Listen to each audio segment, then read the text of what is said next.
Shane Kilkelly. And I'm Kyle Thompson. And you're listening to General Intellect Unit. And in this episode, we'll be talking about the part 3 of the film series All Watched Over by Machines of Loving Grace, which is the final part. It's only a 3-part series. This one is titled The Monkey in the Machine and the Machine in the Monkey. This one's kind of dark, like a lot darker than the others. Yeah, I think it gets into a lot of sort of themes about, really intense violence, but also kind of like psychological themes that are less treated in the other episodes. We get a little bit of a hint of it in the first episode, but not to any extent like we do here. Yeah, definitely. And I suppose there's some pretty upsetting imagery in the film. And so we won't dwell on that very long, but for anyone that's kind of tempted to actually watch the film, if you don't like the image of human carcasses laying in the open, I would not attempt this one. It is it's not a dominating part of the filmography, but it is in there, and it's actually kind of pretty gruesome, actually. Yeah, there's a lot of human death in this episode. Yeah, it's grisly. But the episode opens anyway with this the kind of the sort of title sequence that we're sort of accustomed to by now. And the text overlays say that this is a story about the rise of the machines and why no one believes you can change the world for the better anymore. How we decided that we were machines ourselves, played video games, and helped start Africa's World War. Right. And there's actually, I just noticed an article the other day talking about how this war is still happening. Oh, yeah, Yeah, it's just... Yeah, I mean, it's this will be one of the two sort of main threads of narrative through this. And we're actually kind of introduced to both threads in this very rapid fire opening kind of sequence, starting from January 2000, where this guy Bill Hamilton flies to the Congo and kind of arrives in this the setting of intense sort of chaos and violence with militias fighting over precious minerals and access to mines. And these same minerals are essential for building computers, for which the demand is soaring. And he cuts in this sort of he ties it to the launch of the PlayStation 2. Which is there's a direct linkage there. There's kind of a wonderful little sort of bit of from I think it's a Channel 4 news thing of the PS2 is about to launch huge demand, not much supply. Some of our kids could miss out this Christmas. Just but contrasting that with images of bombs going off in the fucking Congo. He does this kind of expert inter slicing of these disparate sort of parts of the world. Yeah, no, it's a perfect sort that juxtaposition to take down this idea of commodity fetishism, right? That we talked about earlier. That sort of alienation that is between the point of resource extraction and the point of sale. Yeah, it's just completely different realities. I remember the PS2 launch, and I wasn't, we didn't have enough money to buy a console at launch. I don't think I've ever bought a console at launch in my entire life. But I remember the sort of hype, and I remember a friend getting one, and all the sort of things I was concerned with at that time regarding the PS2, none of them had anything to do with the extraction of this colomite tantalite mineral in the Congo and this incredibly bloody and horrific war that was happening. Yeah, and I mean still happening, I guess. For a lot of people, there will never be a connection between those. The notion of blood diamonds has kind of entered into the public consciousness to some extent, but the connection between this kind of resource extraction and computing technology is not well understood at all. Not at all, no. And I think it was really interesting for me to see that whole thing about the PS2 because, I think in Japan, we feel like we have no connection to this kind of imperialist violence at all. But, that's a Sony console, and that's a major connection, right? It just the violence is obscured from you through the kind of market and pricing and so on. That like there's such a huge chain of a supply chain that like keeps your world separated from theirs. Exactly. Yeah, and so many levels of mediation, basically. Yeah. But anyway, so like Hamilton arrives in this kind of setting, but he's completely unconcerned actually with this stuff because his trick is that he's convinced that the AIDS virus or the HIV was created by accident by researchers that were in the Congo trying to create a polio vaccine, and he's gone there to try and search for evidence of this. And again, this is a really rapid fire kind of sequence where we're kind of told all this, and that like while he's there, Hamilton catches malaria, but is ultimately killed by an aspirin that gets lodged in his gut and kills him. But Curtis then kind of like, and you have this kind of like, sort of the music sort of changes a little bit, but Curtis says that even as he died, Hamilton knew that he would live forever. Basically, because through his work, he had shown that human beings were simply self-replicating machines whose task was to pass on genetic information into the future. And that was going to be true of Hamilton. His kind of ultimate sort of information, his soul would live on forever and through his genes. Yeah. It's the first sort of mention we have here of the gene as the immortal soul, right? Which is a thing that's going to come up later again. Yeah, and like this episode's a little bit sort of chaotic in that like it cuts between the two perspectives of like Central Africa and essentially London, or like the West in general, quite rapidly back and forth. And like our first run through for the Congo is starting from 1960, where Congo becomes independent from Belgium, and then rapidly sort of collapses into chaos and infighting. And a lot of it's centered around these kind of mineral resources. And this is something that is ongoing today, and it is Congolese history, and it would eventually be renamed Zaire. But this is a constant theme throughout that history of fighting over the control of these mines and these extraordinarily important minerals. And I think it's quite interesting. He makes a statement to the effect that the Congo is central to the modern world. And so I think that's kind of laying out a justification for the focus of the episode, but it's also just, I think a really interesting statement, that we think about the Congo as this strange hinterland that is just kind of this place of poorly understood imperialist violence. But putting that at the center of modernity is a real sort of inversion of our usual perspective. And like, he kind of makes the point that like, well, this columnite tantalite and these, copper, uranium, all of these mineral resources that are absolutely central to what we consider to be the sort of artifacts that define modernity, or originate in the Congo. And so it really is central to our experience of modernity in a way that I think, like, almost all of us fail to appreciate. Oh yeah, definitely. And like, Curtis will kind of do his best to kind of help us to appreciate that. And like one of the main things that comes across here is that like there's these absolutely callous kind of like mining operation dudes who are totally disinterested in the kind of havoc and violence, because like there's this kind of like televised report to shareholders or whatever that like with this guy addressing the camera, and he's like, oh yeah, this week we've heard chilling reports of 500,000 people butchered and people being tied together and set on fire and mass murders and all this kind of stuff. But our directors and I have asked ourselves one question: to what extent will our operations be affected? And they will not.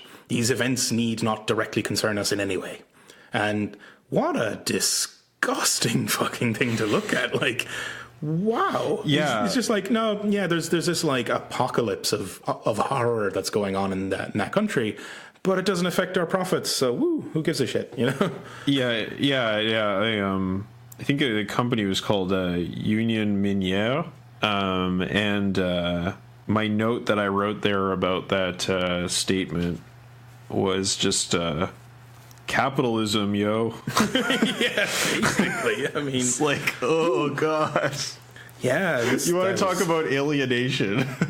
Yeah, but like for this guy, I think he even says that like, oh well, you know, our operation is 600 kilometers away from whatever place like Stanleyville or whatever that the stuff's kicking off, and so we don't need to give a shit, you know. Yeah, it's like, oh, that's way over there. Yeah, doesn't matter in the slightest. And that's the really incredible thing about this centrality of the Congo, right? Is that it is a place of constant conflict and violence, but at the same time, it is a place that is organized in such a way that the mineral resources it produces can be reliably fed into the world's industrial machine, right? Like that there's this regularity of supply production at the same time that there's this regularity of violence. And that's the thing that I have such a hard time squaring in my head, right? Like that these two things coexist with each other in the same place. Yeah, and like they're kind of like they're one envelops the other in a sort of, but in a way that like the mining operations are genuinely have enough resources to carry on their business and do whatever and just get shipments out of there with very little regard to what's actually going on surrounding them. And it's like the Congo is an enormous place as well. Like it's geographically huge. Yeah. Which helps that. I suppose when you have all the money in the world, you can just pay for enough bodyguards to keep the shipments running. Yeah, grim. But we cut away from there to London in 1963, and we get an actual introduction to Bill Hamilton, who's a guy who's been studying Darwin's theory of evolution, and he sees everything through this kind of lens, and he's convinced that like everything about humans and everything else can be explained in terms of genetics, that the desire to pass on genetic information from this generation to the next. But he then sort of like he kind of trips over this kind of what he seems to think of as the problem of altruism, where in ant colonies he observes that some ants sacrifice themselves for the good of the colony, and that some humans do the same thing, where it doesn't seem to actually be directly motivated by a desire to survive and pass the genes on. Yeah, and so he tries to figure this out, and he spends a lot of time in London just like looking at commuters come and go in the train stations. And it's really interesting because he's sort of trying to see people as something other than what they would normally appear to be, right? And the way that he does this is by looking at them in this modern built environment, right?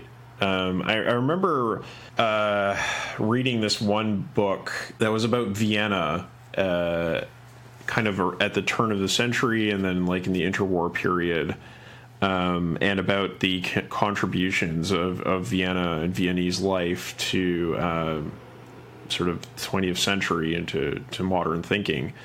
And one of the points the author made was just how many intellectuals were deeply influenced by the introduction of the train. Like for example, a really famous one is I think Einstein's special theory of relativity was something that he worked out when he was on a train. I may be getting that wrong, but I'm pretty sure that trains were involved there. But there were many other intellectuals who also sort of like came up with these characteristically modern scientific theories because they were either watching or on trains. And it's very interesting to me the way that our built environment and the infrastructure we live with can actually come up with these, or like help us develop these very fundamental ideas about the way the world works. And that seems to be the case also with this idea of this kind of like genetic determinism that Hamilton came up with. Right, yeah, it does. And it's like, I think there's also a parallel in like even the content of the previous two episodes of, how computing ended up informing like a lot of thinking about various subjects. Because we do seem to do that thing of like creating some sort of environment for ourselves and then reading the environment. Because what Hamilton's doing here is actually kind of weird, where it's like he's trying to find patterns in people's behavior, but he's doing it in a setting where by definition their behaviors will have very rigid patterns. Like, because when 700 or 800 people disembark a train and then all walk in one direction, like that's not a coincidence. It's because of the layout of the place. Like, all these people seem to like channel together into amorphous kind of hordes that move along very strict lines. It's like, yeah, well, what else are they going to do? They can't walk through the walls, right? Like, there's only one exit from the place. What the fuck are they meant to do? Yeah, and I mean, I remember the first time I went to Tokyo Station or Shinjuku Station in Tokyo, and the experience of humanity that I had there was like literally something I never could have had in my hometown, right? Like the way in which I experienced being with other people in this kind of like just unbelievable velocity of movement of people in these channels of movement. It's something I couldn't have even conceived of before being there myself. Yeah. Yeah. And like, so the kind of point here is that like Hamilton sort of has a bit of an epiphany and starts to see the world from the sort of gene's eye view. He sees beneath the skin and the bones and sort of sees this. He basically sees like human beings as like meat suits that are worn by genes. That like the actual control of the human being is in the genes. And that the humans are kind of like senseless automata that obey the genetic code.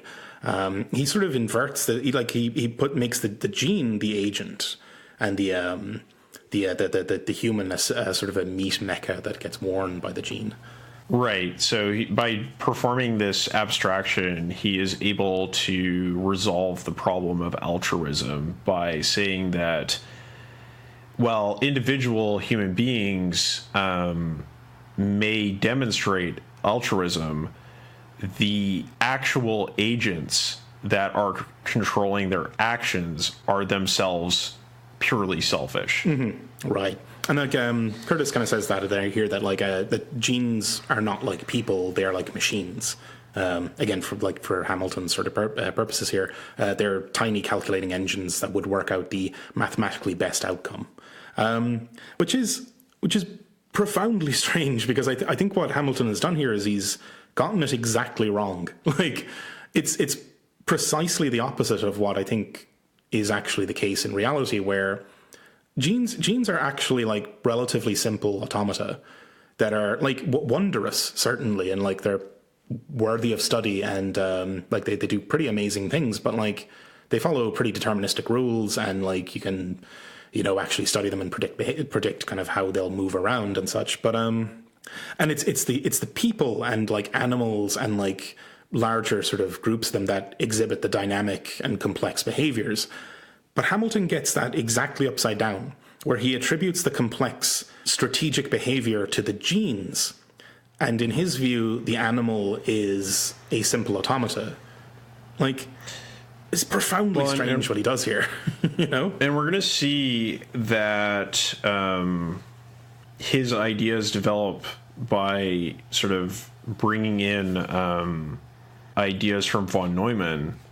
And, it's not hard to see how these ideas that developed in the context of like Cold War military planning would be amenable to telling a story about how altruism does not exist and there's nothing in this world but selfishness. Yeah. Right. that there's this sort of mutual hostility, which is also characteristic of mutually assured destruction. Right. Yeah, certainly. Yeah, it just it just really struck me with this kind of thing that because as we know that this ends up going on to be a very popular sort of idea, and that still kind of echoes through our culture now. But for it to have such weird roots and to be so kind of off the mark right from the start, I think is quite strange, And it's kind of it's very much the opposite of this kind of meritocracy stuff that you get thrown about. That this idea had essentially no merit, it wasn't based on much of anything that could be sort of tied to a reality, but it actually had legs and sort of went on to influence the world, which I think is pretty weird. Yeah, hugely. Yeah. I remember when I was going to university in the sort of mid, around 2004 to 2008. At University of British Columbia, this evolutionary psychology stuff was everywhere. It's just everywhere. It was all these different departments, especially the psychology department, but it kind of crept into everything. And I remember there were people doing research about just really gross stuff, this kind of thing that later went on to be associated with MRAs and sort of fascists and alt-right people about how sort of reasonably empathetic ideas about relationships or caring can all just be really reduced down to these very simplistic material exchanges, and these ideas about free market economics combining with ideas about evolutionary psychology in order to sort of justify this idea that relationships can just be broken down to purely material exchanges in a way that happens to privilege very kind of cruel and brutal ideas about patriarchy, right? Mm-hmm.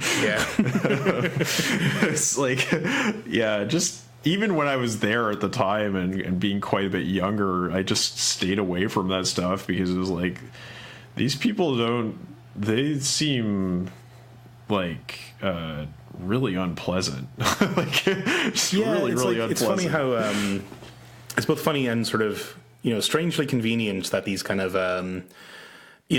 unappealing thugs can end up cooking up a sort of convoluted explanation for why that kind of thuggery is natural and good. Yeah, and I mean that's kind of a central through line of this episode, right? Yeah, it is. But yeah, and getting on to a different kind of violence, we're going to be taken back in time a bit to Rwanda in the 1930s, and we're kind of introduced to not a character that will recur, but he sort of introduces to an idea. Arnold Dennis, who was a filmmaker that was kind of putting together these kind of films about Africa that would introduce the West to the wonders of this dark continent, this kind of shit. But he sort of cooks up this myth about Rwanda that there was this tribe called the Tutsis, who were these kind of noble race that came from Egypt and arrived and subjugated the Hutus, who were this kind of a separate race of dumb peasants, which was nonsense, It's a fabrication, and it's presented here as kind of an isolated thing, but this is a thing that Europeans did kind of anywhere they went. There's a similar sort of myth about the Aryans coming into India, right? It's always the case that they have paler skin. It's always the case they come from the north. It's always the case that they're like supermen, And it's always the case that it just so happens to conveniently coincide with the characteristics of Europeans, right? Yeah, and like even beyond that, it was useful to the Belgian colonists for control of this population. But like at the time, neither of the Tutsis nor the Hutus actually believed this about each other. They didn't see each other as being separate races. But, the Belgians planted this idea and they really kind of ran with it. Like they brought scientists in to prove this myth, phrenology. We get like actual calipers on screen, which is amusing. And then they introduced like racial identity cards to like solidify this like apartheid segregated state where they would kind of rule. They would rule, but with the sort of Tutsis as this kind of like ruling elite also that would... it was all very useful, of course, to the colonists. Yeah, it's that classic colonial power of classification. Yeah, right? Exactly. Right. I've been reading a book about sort of like Métis history and like gives a pretty like in-depth analysis of sort of like the classifications and sort of systems of control related to them that are characteristic of the Canadian state. It's all this kind of stuff about just like establishing these hierarchies of classification and putting the people in these boxes. And I mean, like, yeah, like they gave these racial identity cards, but, we still kind of have that in Canada, right? Like, if you are status or non-status, it's like this is still a thing that's happening, right? Yeah, this is like very, very extremely not good.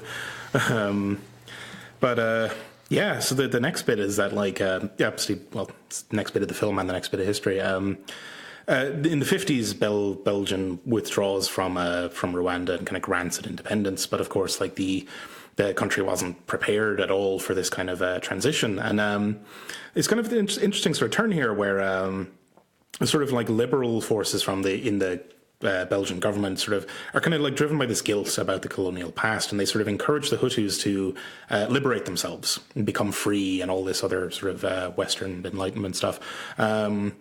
But of course, like they've been poisoned by this two races myth for a couple of generations now. And, embark on a campaign of like savage revenge against the Tutsis, who were like a minority of like about 15% of the population. And sort of like the striking thing that we see in this episode is when it comes to the later 1990s genocide,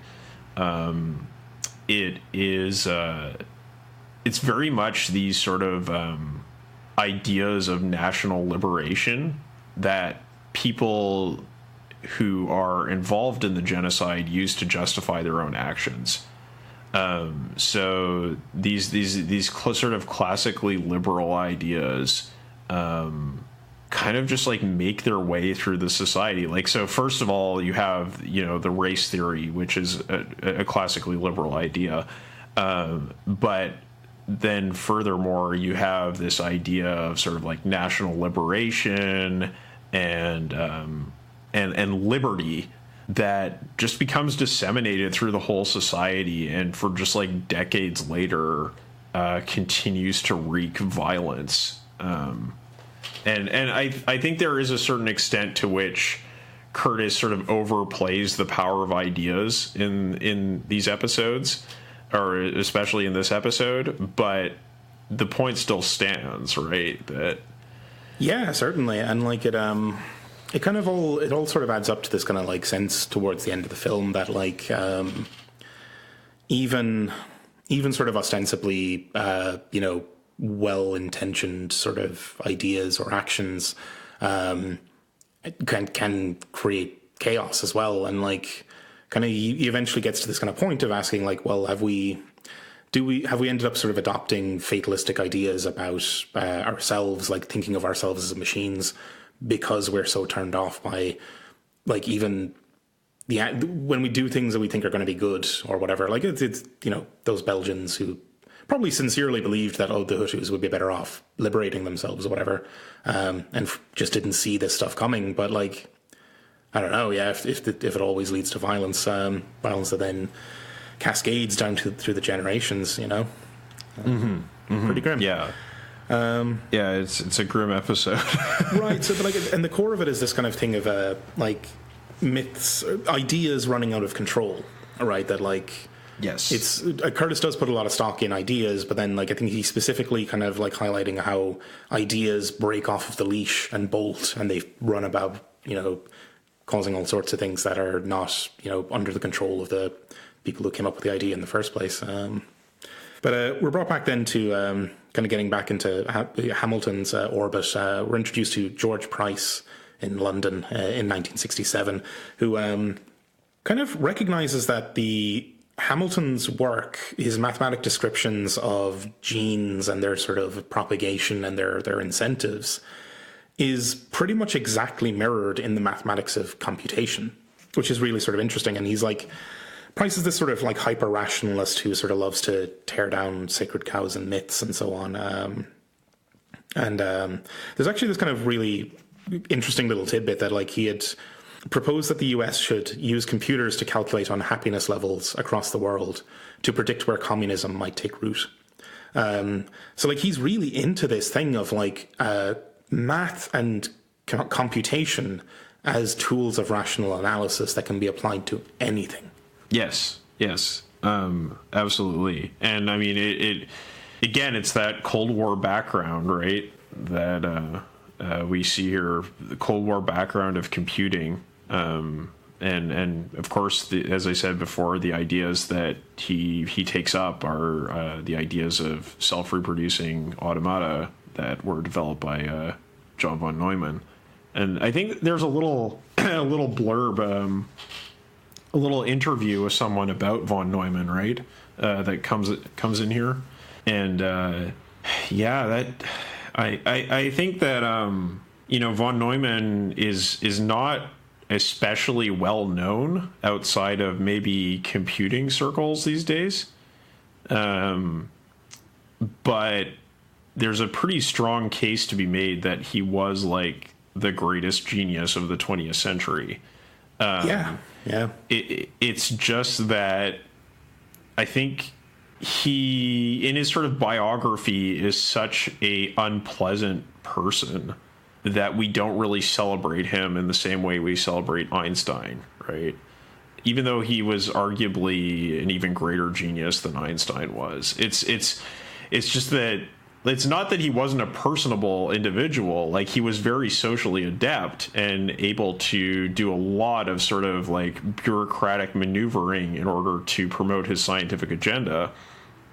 It's just that when people talk about him, they say that he only really had like one real friend, and everybody else he dealt with was kind of a fake relationship. And he was just so bought into these ideas of like hyper aggressive militarism, and like wanted to preemptively nuke the Soviet Union and kill everybody so that they could win the Cold War, right? Like it's like he used to blare like Prussian marching music out of his office. Like, that's the kind of person he was, but at the same time, like, he was, before there were digital computers, he was the greatest computer alive, right? Like, he was the greatest, like he could do incredibly complicated calculations just off the top of his head. And he worked in so many fields. Like, he just, as the interviewer says, like, he applied his sort of ideas to all kinds of different fields. He worked, like in this kind of computer science, but he also worked in physics, and he also worked in economics, and he developed game theory, and like his influence was just so widespread because he had this incredible ability both to do mathematics but also to apply it to all kinds of different fields. It's just that he was so unpleasant that we barely even remember him, you know? Even though he was tremendously successful, he wasn't an obscure. He's not like one of those kind of obscure nerds who comes up with one great idea and it sort of like gets shared later. He was like a very successful scientific entrepreneur. Yeah, and he should probably have like a lot more recognition for being the originator of a lot of these kind of ideas of like that, basically the belief that computers would save the world through this application of logic. And I think there's like, from the content of the interview, or it's not really an interview, but like the description that's given, I think there's a deep connection there with the aggressive militarism, because there's a sense of like a conquesting logic that like there's like computers apply logical processes not just to mathematics but to all fields that are as yet untouched by the logical process. And this is a conquesting, penetrating, spreading logic that like, yeah, and he was like he always wanted to be like his dream. He was born into I believe a banker's family, but his dream was to be a general. Right. That was his childhood dream, and he was always closely associated. Like he got his scientific funding from the military, and he was always closely sort of associated with the military and with militarism. And yeah, it's just kind of the person he was. So we kind of look back on a figure like Einstein, even though he had obviously many connections to sort of the military history of the 20th century. We still kind of find him to be a much more sort of palatable figure because he wasn't as into it as von Neumann was. Yeah, he was not nearly as into it as von Neumann was. Like Einstein had regrets about the atom bomb, but von Neumann had zero. Right? Like he was just like, no, we just need to use more. We'll just nuke all our enemies. Then everything will be fine. Like, I mean, he's just like unbelievable, right? Dude is nuts. But like, Price was something of a disciple, or like as he was in this same kind of milieu, and was kind of very much into the same ideas. And Price recognized these ideas were, through Hamilton's work, the application of this computational logic to the study of human behavior. Like, Price does this kind of synthesis between the computer von Neumann sort of world and what Hamilton's got going on with genetics, and starts to see, people as just soft machines controlled by onboard computers. And they become buddies, and they develop their work a bit further. It's quite interesting that, we see this sort of combination of ideas between Price and Hamilton here, and the sort of complex of ideas they represent. It's very interesting how they went on to become sort of mainstays of like the alt-right, and so for example, Price was his hobby was to be like a skeptic, right? Somebody would go around and debunk things. And I mean, one thing we sort of seen in like kind of like the wake of Gamergate, but like around that sort of time period was like a real like harsh turn to the right among the skeptic community. Yeah, all the sort of the new atheist crowds turned into... Yeah, the new atheists and like evolutionary psychologists, skeptics, like this whole sort of complex of like liberal ideas with an elective affinity to one another has made this really intense turn towards right-wing politics. Yeah, they're all neo-monarchists now. Like, it's fucking crazy. That's where we've come to. Yeah. And I mean, I think that that sort of gives some credence to the sort of tack or the angle that Curtis is taking in this episode about the relationship between these ideas and sort of like foreign policy and the place of the West in the world, right? Yeah, and this is this set of ideas gets solidified as the selfish gene theory, and like now it's got a name, and it can go from there. But they also sort of realize that like once they've kind of developed these kind of ideas, they also realize that von Neumann's work on, his dream of like self-replicating machines was already done. Like, it turns out that we are self-replicating machines. We are the cellular automata that von Neumann dreamed of.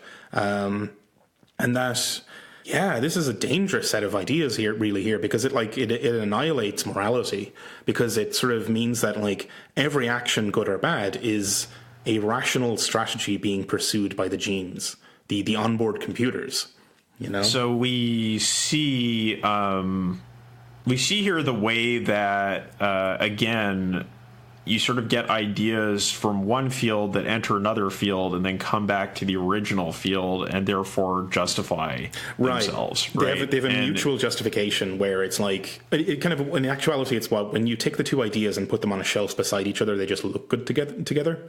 They look right beside each other, and there's like a mutually reinforcing, they're like a matched pair, right? Right. It's like they look good together because they actually come from the same origin, right? Like they've like the idea's gone out and made a sojourn into some other field, and then it comes back to its origin. So we see here like the influence of like Darwinism on the development of game theory, and then the influence of game theory on von Neumann's theory of self-replicating automata, and then that idea's influence on biology, which of course is going back to Darwinism, right? So that it's kind of like this circular effect that happens where you find justification in other fields, and it feels like, oh wow, that's incredible that these two things fit together so well,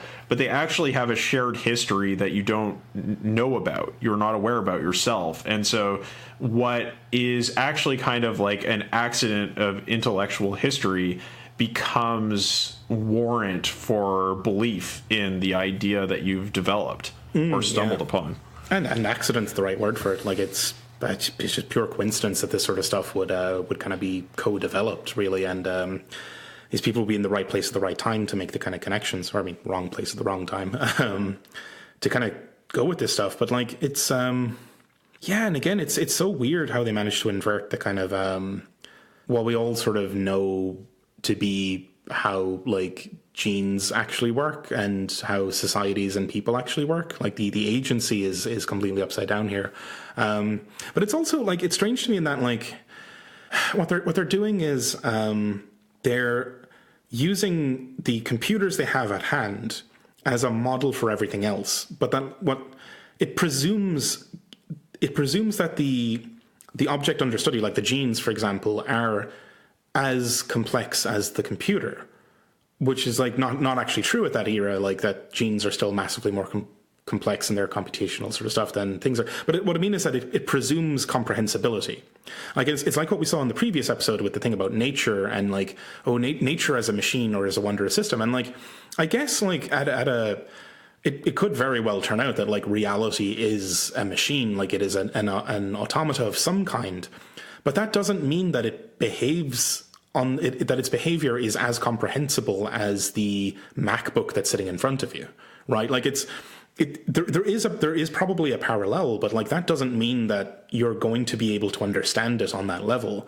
And with the nature thing, we saw people simplifying their observations of nature to force it into the model of the computers they had at the time. And I think we're seeing something very similar here, where it's like, we have computers, we also have genes, which seem to be like computers, therefore they're equivalent, and we can operate on both of them intellectually in the same way.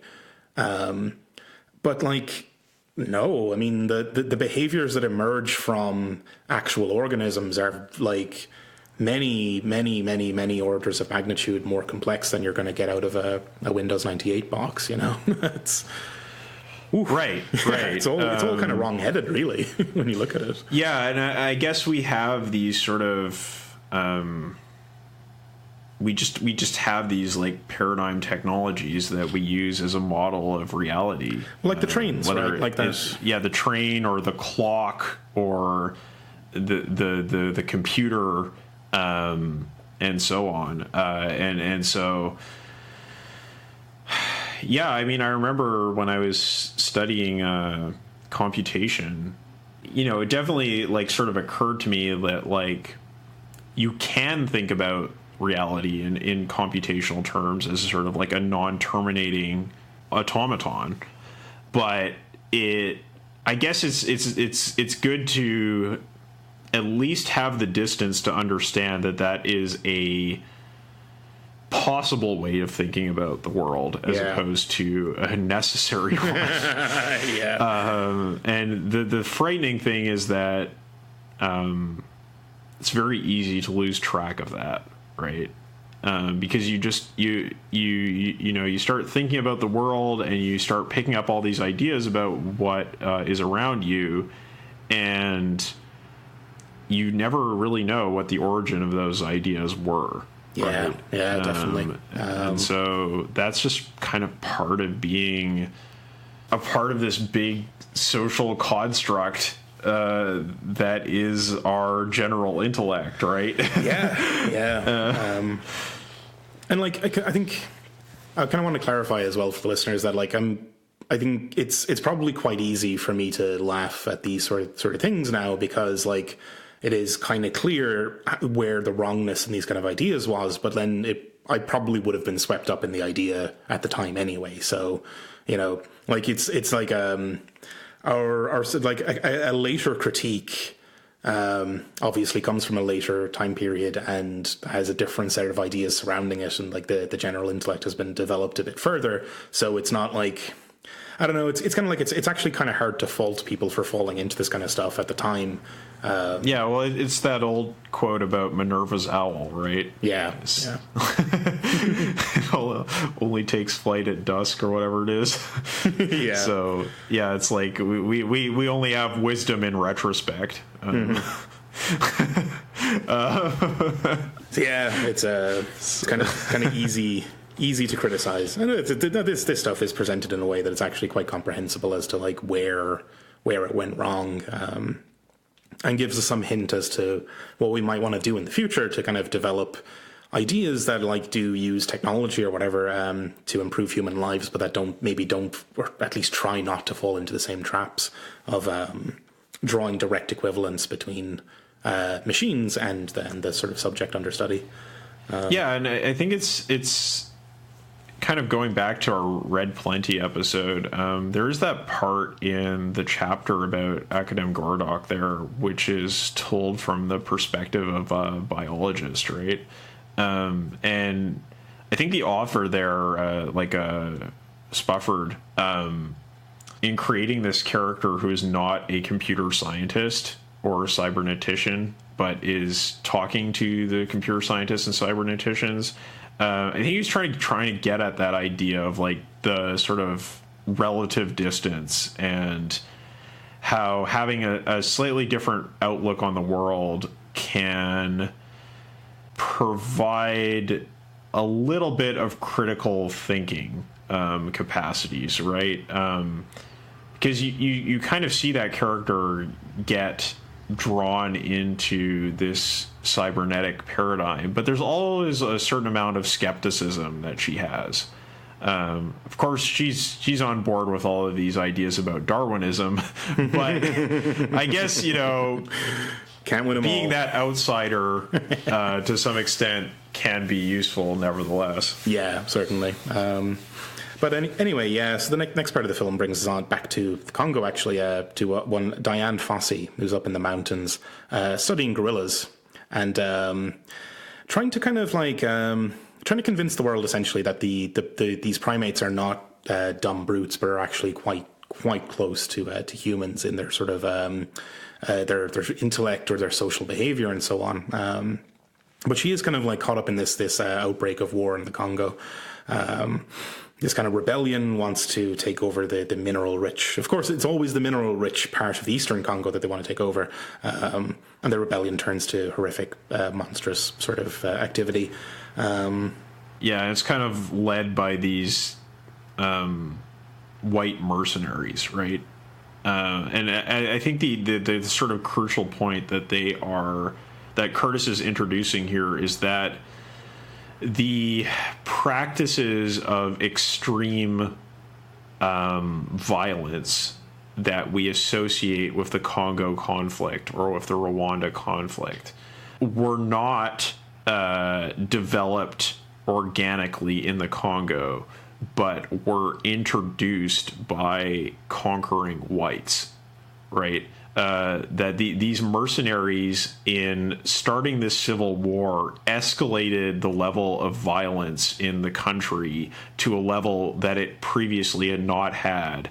And the reason they were able to introduce these like new violent practices was because they were extremely racist and did not see blacks as human beings.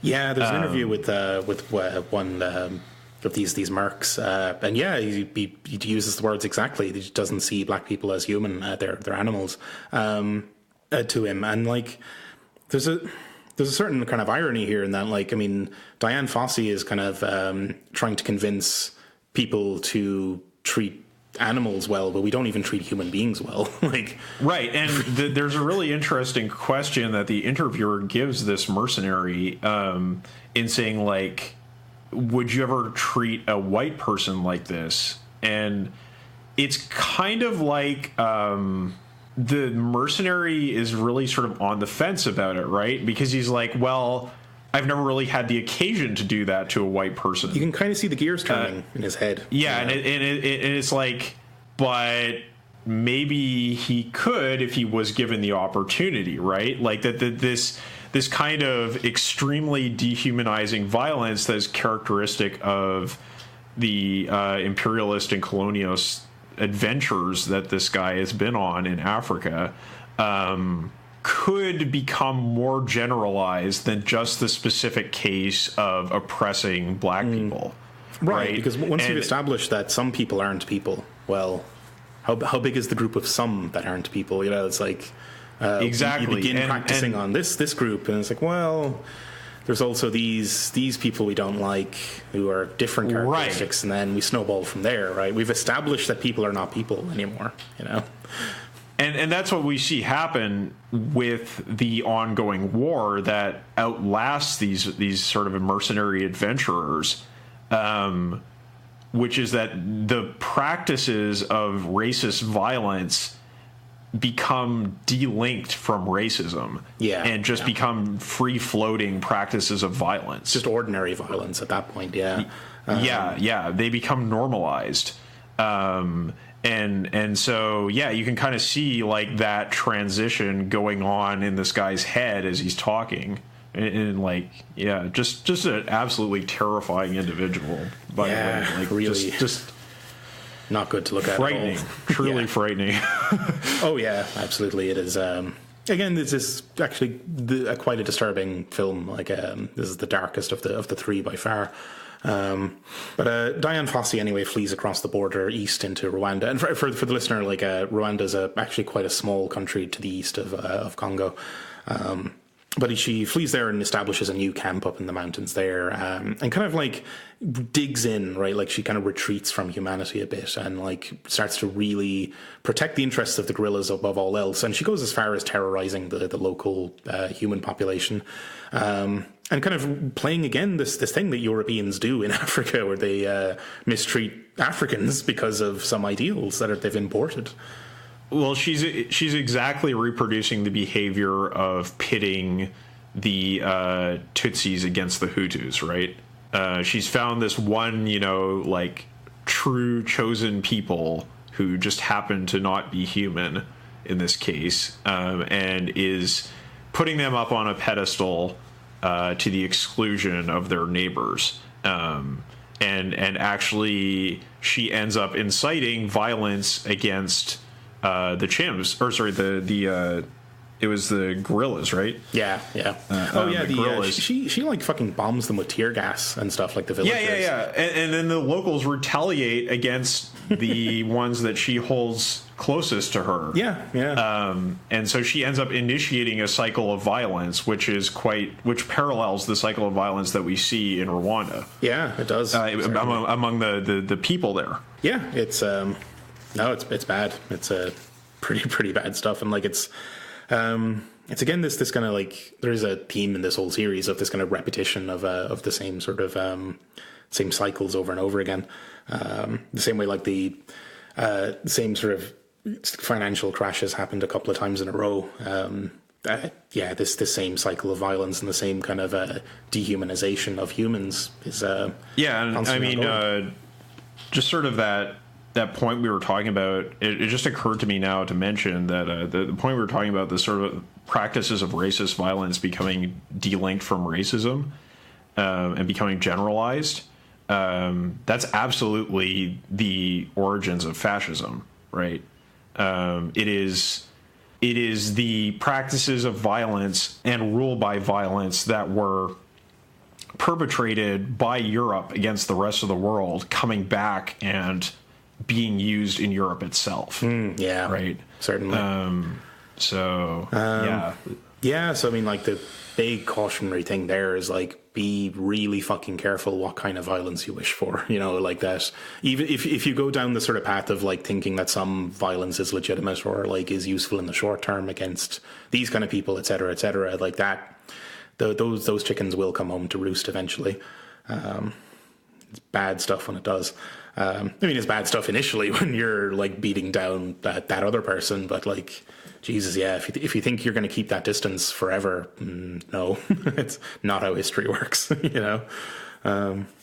yeah, like, we kind of switch away from that back to Price in London in the 70s, where he's kind of gone off the rails a bit and, like, converted to Christianity and is now, like, really, really dedicating himself to helping the homeless. Like, contrary to all of his theorizing about, like, selfish genes and such, he's going out of his way to prove the opposite, that he will help anyone, regardless of whether he thinks they're a close relative or not. Yeah, it's very strange because he began to think that his selfish gene theory was so insightful and such an incredible world-changing idea that it could have only been provided to him by means of divine inspiration. And so he kind of took it as like a religious burden that he had to deal with, right? Like he like people say, he became saint-like, right? That he was sort of seized by divine inspiration and behaved in ways that were completely abnormal socially. Yeah, and he sort of like I think there's an exact thing here about, like, he takes the teachings of Christ to be an exact code that he must execute. That's kind of reminiscent of, like, Saint Francis, right? That's kind of like that was the problem people had with Saint Francis, was that he was too into it. And even with the Franciscans later on, to some extent. No, yeah, he gets way into this, and, like, he's like, and I think there's a bit from his biographer as well here that, like, he thinks that, like, he was trying to kind of undo the theory, like, to prove it to be incorrect, because he was so stunned by what he'd sort of discovered and shaken by it. It's weird. It's kind of strange to me that, like Price needs to go to these kind of lengths to prove the theory wrong when it's not even that intuitive a theory anyway, right? Like, that almost anyone you pull off the street could tell you that, like, no, yeah, I would help a person who I didn't know to be a close relative or whatever. That, like, altruism isn't a sort of an alien process to people, but yet Price needs to go through this incredible just this incredible lifestyle change to kind of prove to himself.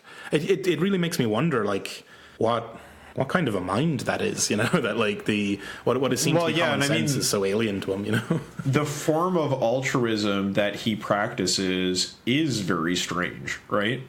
That kind of indiscriminate altruism is something that people hardly ever practice. Like if he's at the park and there's a homeless person there without shoes, he will take his shoes off and give them to him. Instead of, say, going to a shop and buying shoes to give to the person, he'll just hand his own over. Like, there's something really weird about the behavior. I think it's fair to say it's going off the rails. Like, you know, it kind of reminds me. Who was it? I'm trying to remember his name, but it's escaping me. But I remember when I was at UBC, at University of British Columbia, there was a utilitarian who came to speak about utilitarian philosophy. And he was, I think, this guy who was behind, like, this idea of, like, very, like, sort of means-tested and, like, maximally effective charity giving. And, like, basically trying to use utilitarian ideas in order to make arguments that, like, you pretty much need to live your entire life oriented towards maximizing the amount of altruistic output you can create. It sounds like a lot of spreadsheet work that I probably won't be able to do. And just, like, I remember at that time that, like, I went to that lecture and I was just, like, came out of it shaking my head, like, like, this is why ethics will never amount to anything, was kind of, like, my takeaway. Like, this is just the most ridiculous thing I've ever heard. Because, you know, that kind of, like, sort of Bill and Melinda Gates Foundation approach to changing the world is always very focused on the behaviors of the giver, right? And sort of, like, maximizing their behaviors. But really, if you want to change the world, you can't do it on the basis of giving. You know, like, that's where this kind of thing that, like, Price was doing is sort of very strange to us, right? Because we understand that every relationship like that is a two-way street, and people who are the recipients of charity are also individuals with their own personalities and their own dispositions and their own behaviors, and this kind of, like, indiscriminate altruism, it almost doesn't, like, it is addressing the person as an abstract individual instead of as a concrete individual, right? Like, it's like, I am giving to you because of your humanity, not because of who you are. And that's where that is a thing that is sort of maximally altruistic and maximally abstract.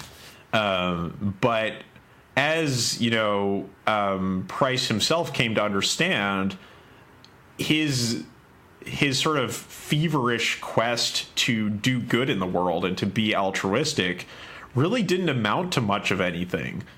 You know, it wasn't very effective in actually making anyone's life that much better.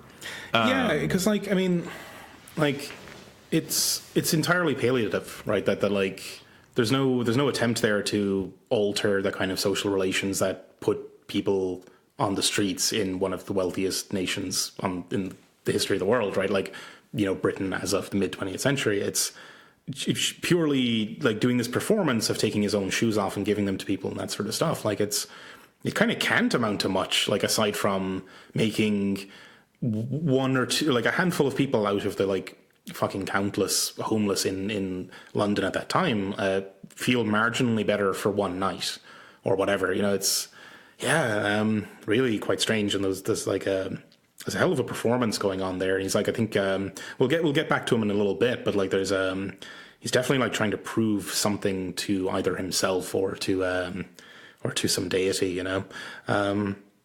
But before we cut back to him, we get this little detour back to Fossey's camp in now Rwanda, where the this idea of, like, the apes as being quite close to us, and such is being popularized as like David Attenborough is visiting and filming, making a film.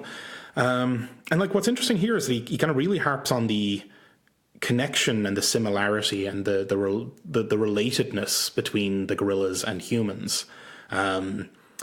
And this is kind of like the way Curtis puts it is that this is the birth of a kind of another liberal dream, the kind of like web of nature, all that sort of stuff. He's kind of calling back to the second episode. But what strikes me as really interesting here is that, like, yeah, again, Attenborough is really drilling home this thing of like these creatures are very closely related to us. They're very similar to us. We have this deep connection.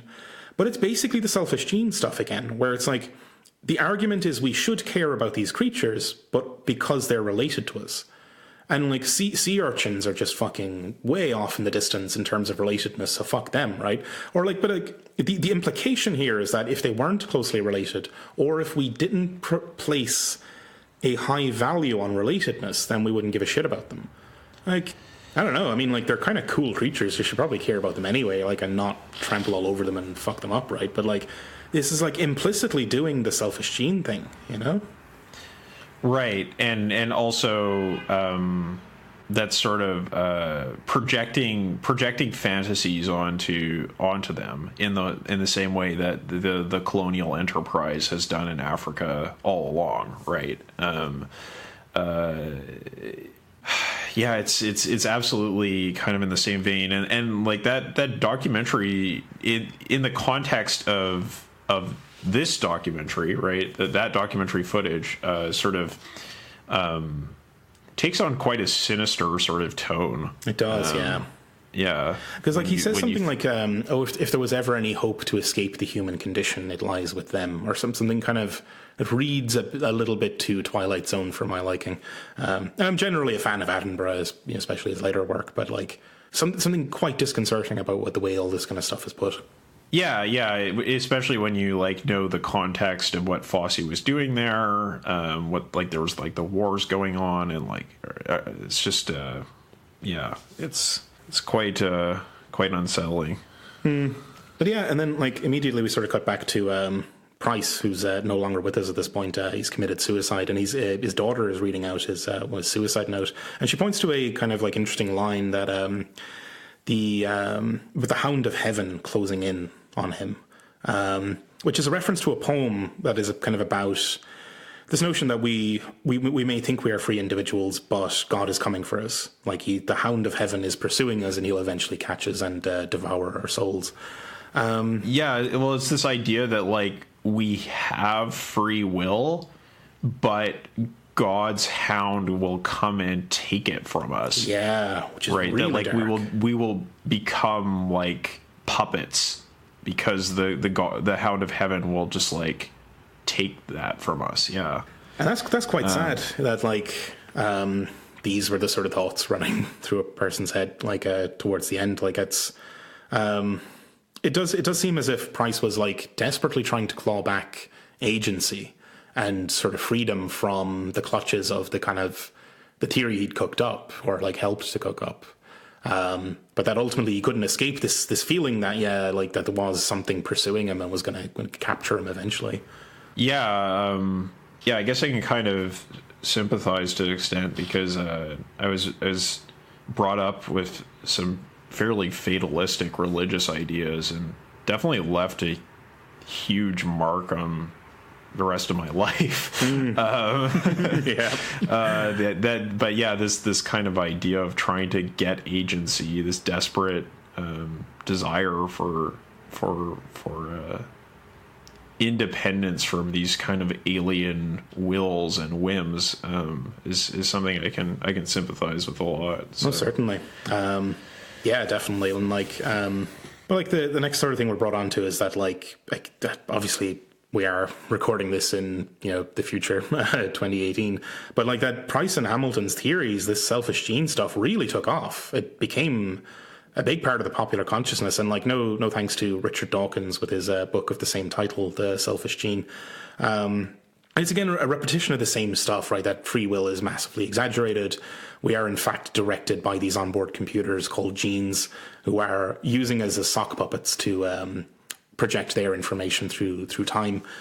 Yeah, it's really grim stuff, and like I think the way Dawkins speaks about it is even kind of strange. That like and like this is a paradox that Curtis points out, that these guys, these rationalists and atheists and so on, had basically reinvented the immortal soul. That like Dawkins speaks about like wanting, like he wants to posit the immortal replicator as the agent of life, not humans. I was like, what the fuck is this immortal replicator thing? Like, this is a religious idea, isn't it? Like, there's a deep religiosity to this. he's like absolutely sort of constructed a theory of like transmigration of the soul. Yeah, right. Yeah. Like it's like, oh, the flesh is insignificant, and what really matters is like the immortal replicator moving from instantiation to instantiation. It's almost a kind of it's similar to some religious ideas about how the soul works, right? It's not really a Christian idea in any sense, but it is a kind of religious idea in a way. Yeah, I think maybe the notion of some part of the self surviving death maybe fits the Christian thing, but in general, it's not. Like they don't. Yeah, it tends not to go in for that quite the same way. But this is strange, right? That like it's like it seems as if you really can't escape from these kinds of religious ideas, right? Like even, and this kind of parallels the stuff from the Ayn Rand episode, where even the true believers couldn't escape from the kind of the conclusions of their thoughts, right? That like, but even these like dedicated rationalists and avowed atheists have like basically reconstructed a god for themselves. Very strange. Yeah, and I think it's always useful to look around at the commonplaces that are told to us by social science or by science in general, and sort of like see what the religious parallels or roots might be, because I mean, obviously religion is a huge part of our intellectual heritage, and the extent to which we escape or improve on that is variable. Yeah, certainly. Yeah. No, it's like it casts such a long shadow that like it's pretty hard to get out from under it, you know. This is a thread that Curtis takes up later in Hypernormalization, one of his later documentaries. But I think part of the obsession of this sort of set of rationalists, new atheists, etc., with Islam is their obsession with suicide bombing, right? Their obsession with this kind of either altruistic or nihilistic, depending on how you look at it, act of violence. And it comes back to the kind of founding ideas that we're talking about here about self-sacrifice and altruism. Mm-hmm. Yeah, well, that's something we kind of missed, actually, that as Price was developing these ideas, he sort of expanded on Hamilton's idea that, like, a gene could do an altruistic act to help people that were genes that were closely related to it, but that the inverse is also sort of true, that, like, a gene might be able to destroy itself if it also meant harming others that were distantly related. Yeah, which is, like, straight up game theory shit, right? Yeah, like yeah. this is these are definitely ideas from that, and you know, obviously related to military conflict, because that's where game theory comes from. So it's very interesting, that's whole sort of response, because it's maybe almost like the obsession with that form of violence, with suicide bombing among these kind of like rationalist types, has to do with, like, well, if they just understood our theory, right, like then they would see that, like, their kind of extreme altruistic act get for like whatever religious or patriotic motivation is nothing more than this simple instinct to destroy what is alien, right? That there is actually nothing to their ideas. It's just what we say it is, right? Yeah. It's like, if only they'd come around to our way of thinking, they would. But of course, like they never then consider that they're, sponsoring of a like drone bombing fucking campaign that annihilates civilians is anything other than that projection of simple survival as well. That like, well, and I mean, I think it's easy to see how it leads to a kind of like clash of civilizations or this kind of like alt-right mentality, because it just like everything that it's kind of forecloses the idea of coexistence with that which is alien, right? It's just like, oh, well, they're alien enough that of course our genes are going to make us fight them, right?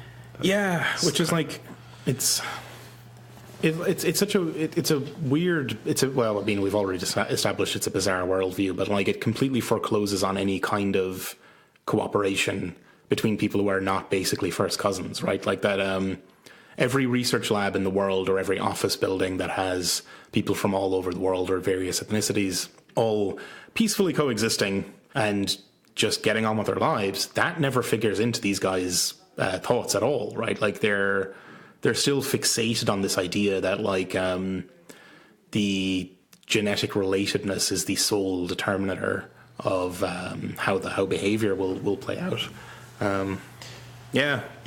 And as Curtis says, it's kind of a way of disavowing the complexity of the world, or trying to get a simple answer to the way things are in the face of all the violence that we see around us and our various failed attempts at improving things. Yeah, and that's the kind of stretch that Curtis brings us into to kind of come towards the end, where we get back to Rwanda in 1994, where the government at the time just embarked on a campaign of actual extermination of the Tutsi minority. Just decided they wanted to be rid of them entirely. And of course, like in the media, this was painted as a flare-up of these like ancient tribal hatreds or whatever, which was just regurgitating the same old myth that had been invented in the 30s. Ancient tribal hatreds that have been made possible by a system of racial classification that was implemented by the Belgians and which registered people according to their ethnicity, so they were very easy to identify and kill later on, right? Like, it's ancient tribal hatreds indeed. Like, like bureaucracy, ancient tribal thing that every tribe has. Yeah, no, this is entirely artificial and engineered and created, and this slaughter was a direct consequence of all that stuff, that hateful fantasy that the Belgians cooked up and found useful for their rule over that country. And yeah, the ID cards, like what an excellent sorting mechanism. They're now a passport to life and death.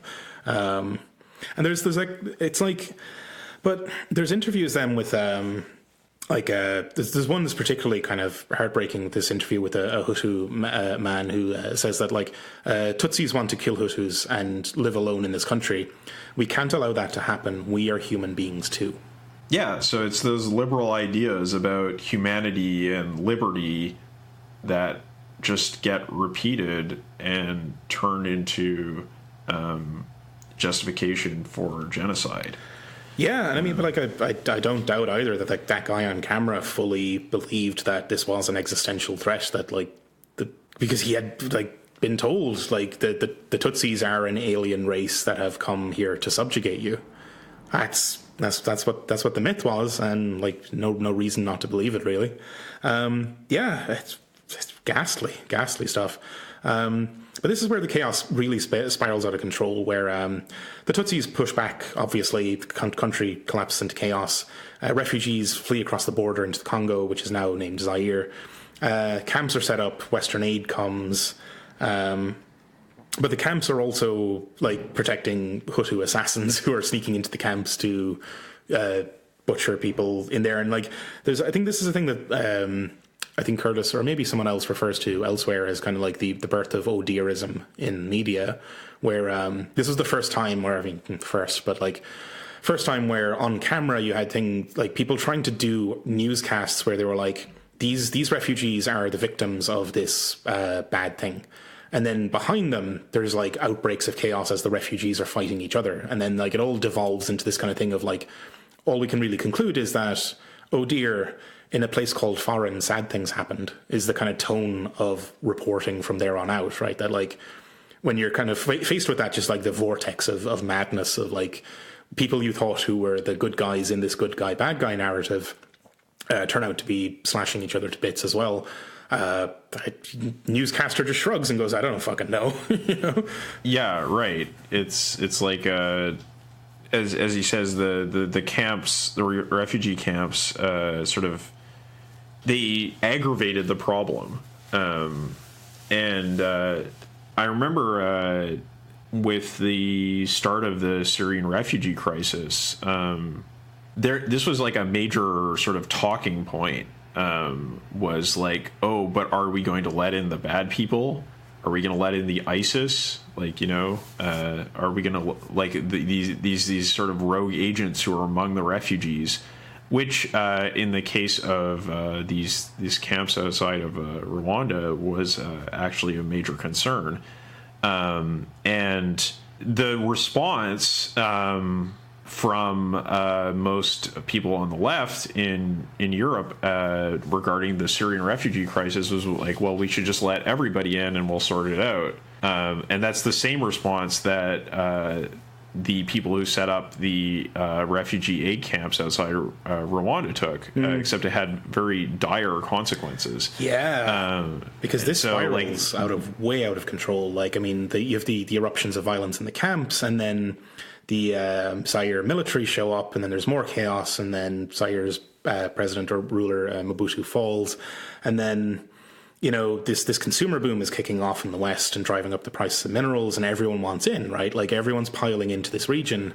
Countries from all over Africa are sending troops in to, quote unquote, establish peace, but are actually there to just get in on the resource boom, right? Yeah, because this is East Congo, West Rwanda, which is this where the mining operations are, and yeah, control of those mines means big bucks at this time, and everyone dogpiles in, and it just chaos escalates and escalates. And into the middle of this, then we kind of loop back around to the start of the episode with Hamilton arriving to chase up his wacko HIV theory.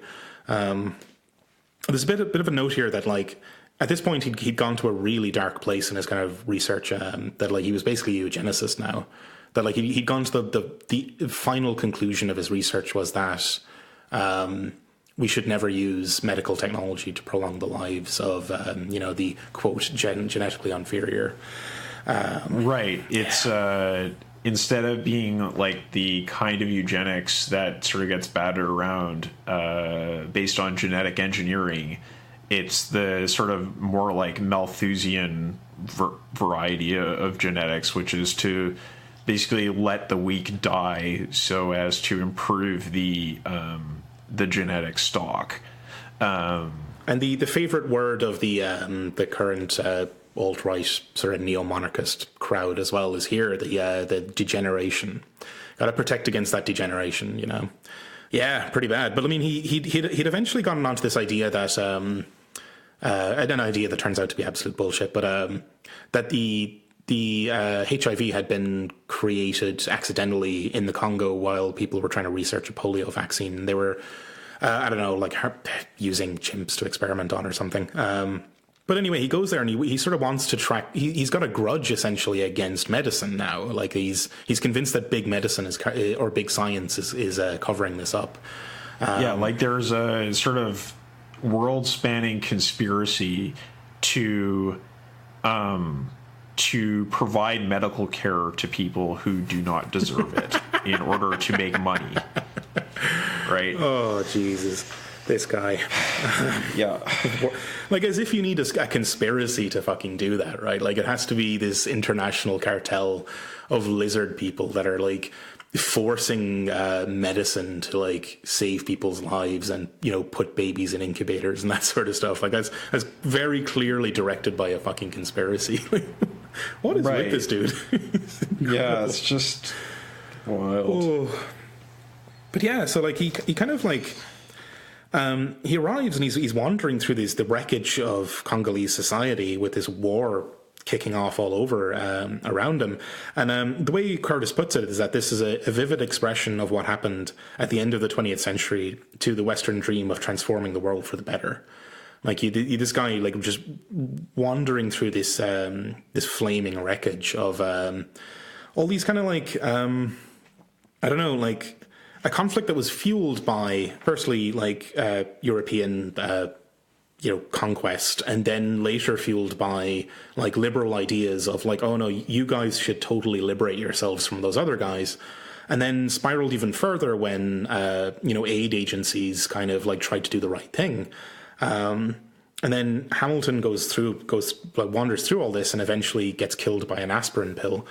I don't know, maybe Curtis isn't wrong there. Like this is kind of a picture of how we sort of collectively lost faith in the possibility of improving the world, you know?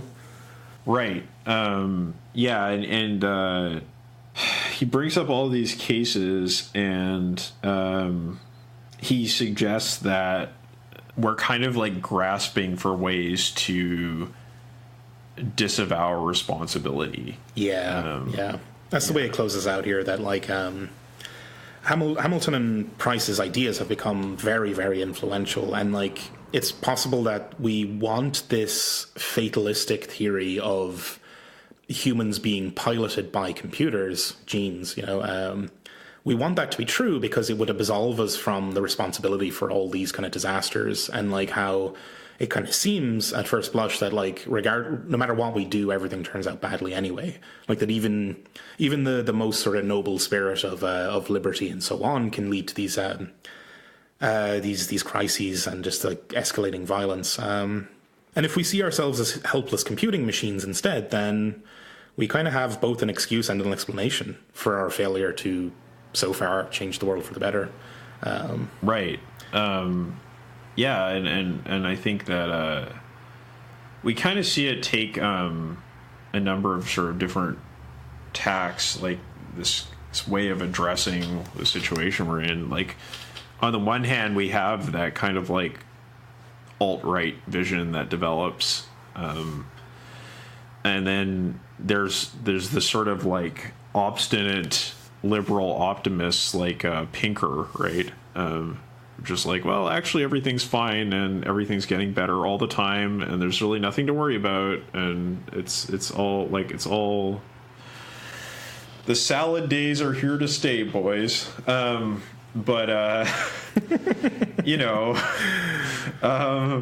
we also have the kind of ecological vision that Curtis brings up in the second episode, right? That is about we kind of see the situation we're in as part of like this system that is beyond our individual control, right? So instead of being about like genetics and the way that determines the behavior of individuals, it's more about how system processes determine our collective behavior, right? Yeah, and I think you can read that from the title even, that the title of this film being, what is it, the machine and the monkey and the monkey and the machine, or the other way around. That like in one of the kind of general theme here is like throughout the whole set of films is humans not having agency, in fact. That like we are either components inside of a machine or we are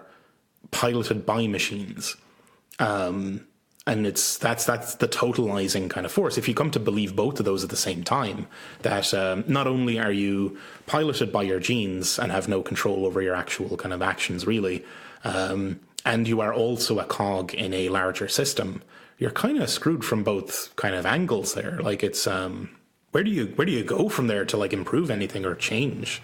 And sort of ends it on that title card, machines without loving grace. Yeah. Right? Yeah. And it's kind of ambiguous whether we are machines who are without the loving grace of God, or if we have created machines that are without loving grace, or if we are, because of our failures, machines who are unable to have grace, right? Have loving grace, right? I suspect that what maybe Curtis wants to get at is that in all three cases, these applications of machinic ideas to human systems, to biological natural systems, or to like what have you, political stuff, they all turn out to be false like applications. That like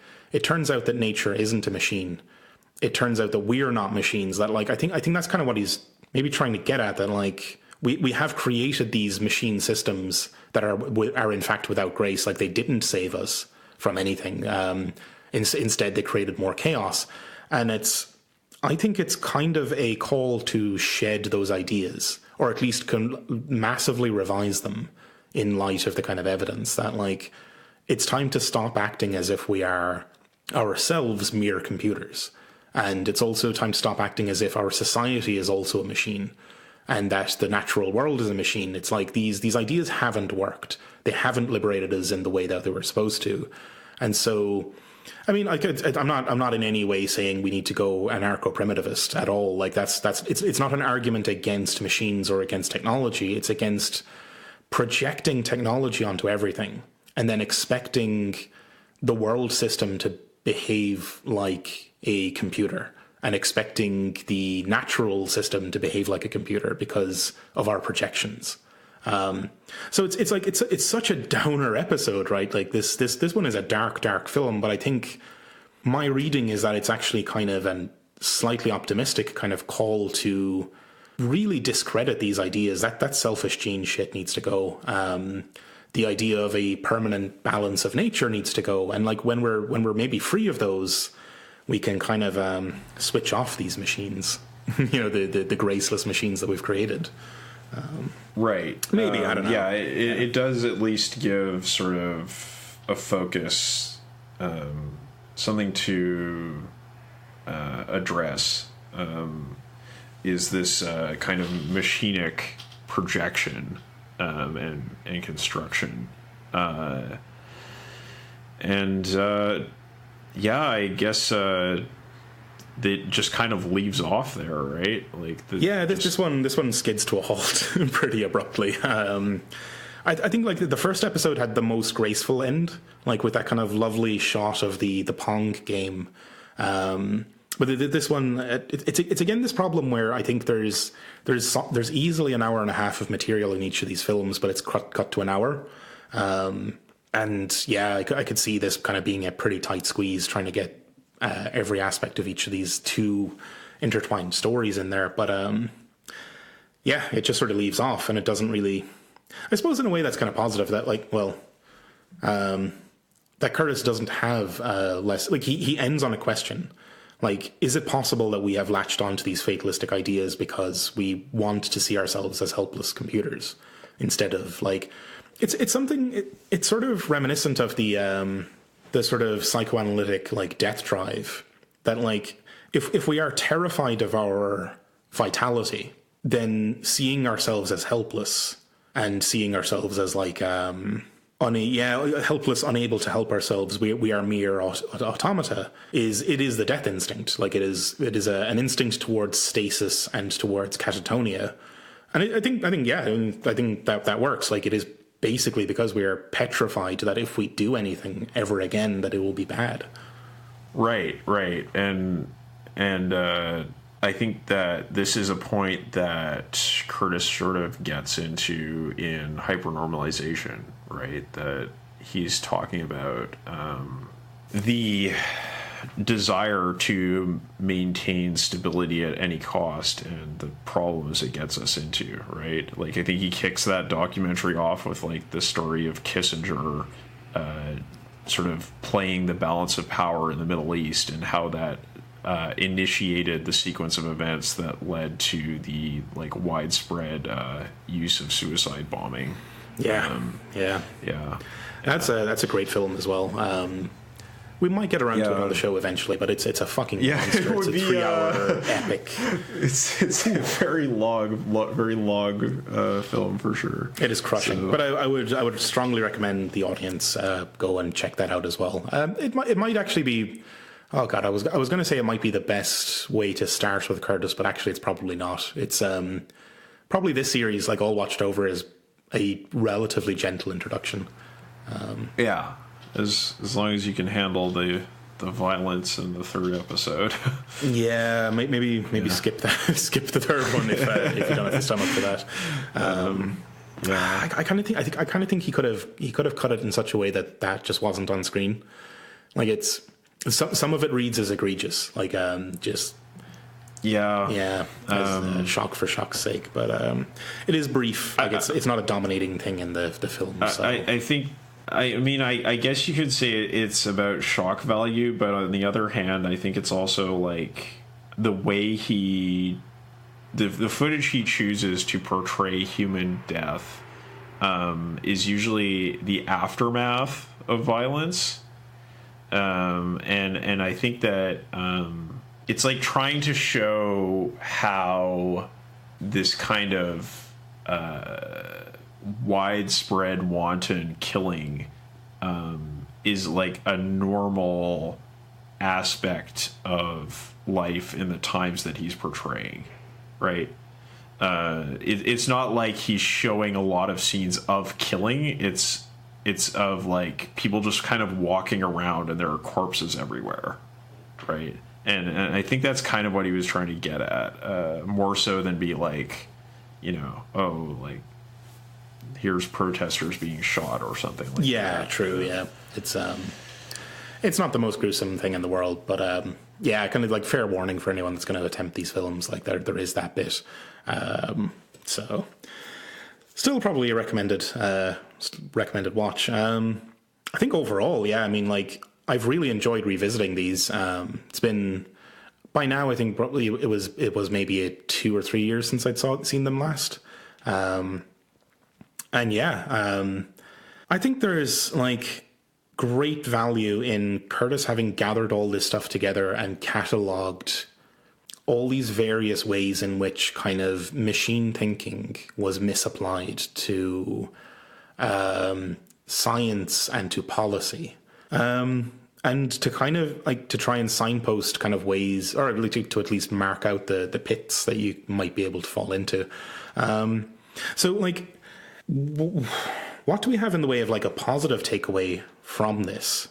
Because I think this series could very easily be read as a total downer of just like extinguishing the hope for the use of technology or the use of kind of computing metaphors or the use of machine thinking. Yeah, I think it can be read in a way that is kind of in line with what you were saying about the Death Drive, where it's like you watch it to confirm your sense of the futility of human endeavor so as to not have to do anything, right?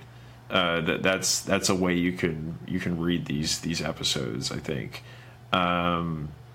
And I mean, he's so focused on failure and negativity in these episodes that you really have to read between the lines if you want to take something positive out of it, right? And I guess it's kind of like it's sort of like where we came to when we were talking about Blade Runner, right? That like it doesn't really have a positive message, but it does outline what we don't want, right? Or what we should be afraid of, or what we should stay away from. Yeah. And I think like that's positive in itself, right? That like here's a bunch of stuff that didn't work, and these are kind of the reasons why. Or like what I was saying in the previous episode, it's kind of like a catalog of human folly. And I think it's kind of in the same sort of tradition as like the dialectic of enlightenment, right? That like it has that critical kind capacity of negativity that it brings to the subject matter, and it's trying to make you think about all the problems that it brings up, right? And see them in a different light. And I think it's successful in that sense, right? Like, I think it does sort of bring up a number of topics and present them in a way, in an unusual way, and ends up being thought-provoking because of that.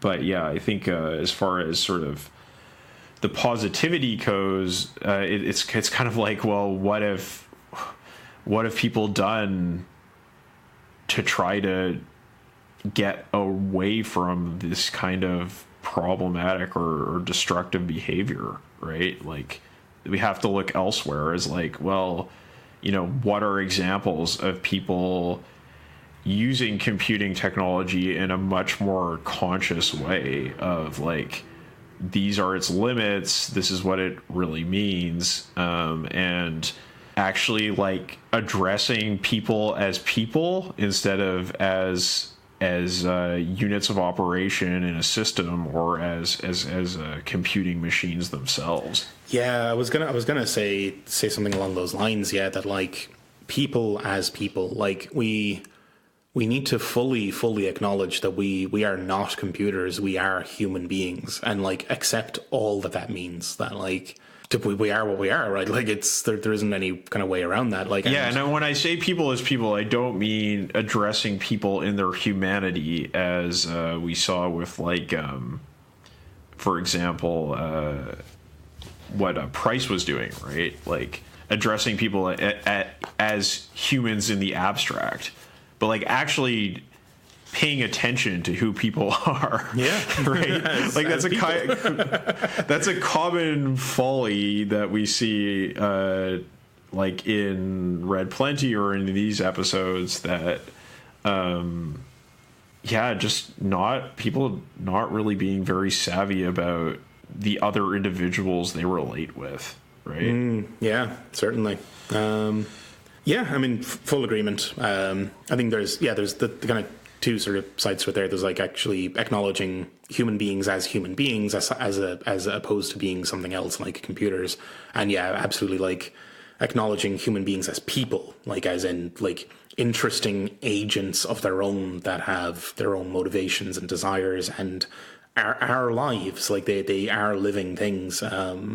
Yeah, like I think it seems to be a problem of over abstraction, right? Like that there was this kind of grand vision of abstracting everything about both the world and human society to the point of being essentially unrecognizable as either the world or human society. And that's got to go, right? Like hasn't worked, right. So it's got to be chucked. Right. Yeah. Is there anything else you'd like to cover in terms of generalities across the series?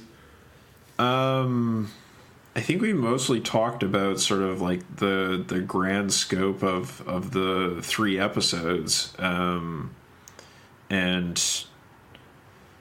yeah, I think I just wanted to say that like we're obviously going to be following up on this in future episodes. We'll be calling back to it, no doubt. Mm-hmm. Yeah, I think that's the kind of a theme that's been developing for this show in general. That like every episode we do is building on previous stuff, and we're kind of like planting seeds for a lot of further exploration in future episodes. Yeah, and I suppose for like any listeners that like maybe have any I don't know, interesting comments or like suggestions for avenues of exploration, with obviously no promise that we'll actually get around to any of it, but we'll take it into consideration. Maybe get in touch with us on Twitter. We're at GI Unit Pod. We're on Facebook as General Intellect Unit, and I think that's basically it. The two sort of communications avenues.